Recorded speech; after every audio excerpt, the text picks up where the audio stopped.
The book of John, chapter 2. Jesus changes water to wine. On the third day, a wedding took place at Cana in Galilee. Jesus' mother was there, and Jesus and his disciples had been invited to the wedding. When the wine was gone, Jesus' mother said to him, "They have no more wine." "Dear woman, why do you involve me?" Jesus replied, "My time has yet to come." A little harsh there, Christ. You gotta respect your mom. His mother said to the servants, "Do whatever he tells you."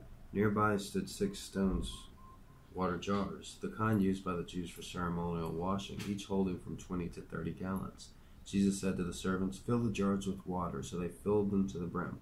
Then he told them, "Now draw some out and take it to the master of the banquet."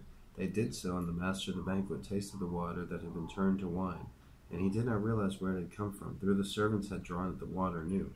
Then he called the bridegroom aside and said, "Everyone bring out the choice wine first, and then the cheaper wine after the guests have had too much to drink. But you have saved the best till now." This, the first of the miraculous signs Jesus performed at Cana of Galilee. He thus revealed his glory, and his disciples put their faith in him. Jesus clears the temple. After this, he went down to Capernaum with his mother and brothers and his disciples. There they stayed for a few days. When it was almost time for the Jewish Passover, Jesus went up to Jerusalem. In the temple courts, he found men selling cattle, sheep, and doves, and others sitting at tables exchanging money. So he made a whip out of cords and drove all of them from the temple area, both sheep and cattle. He scattered the coins of the money changers and overturned the tables. To those who sold doves, he said, "Get these out of here. How dare you turn my Father's house into a market?"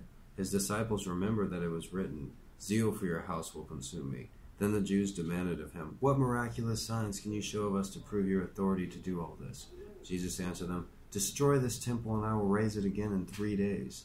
The Jews replied, "It has taken 46 years to build this temple, and you're going to raise it in 3 days?" But the temple he had spoken of was his body. After he was raised from the dead, his disciples recalled what he had said. Then they believed the scripture and the words that Jesus had spoken.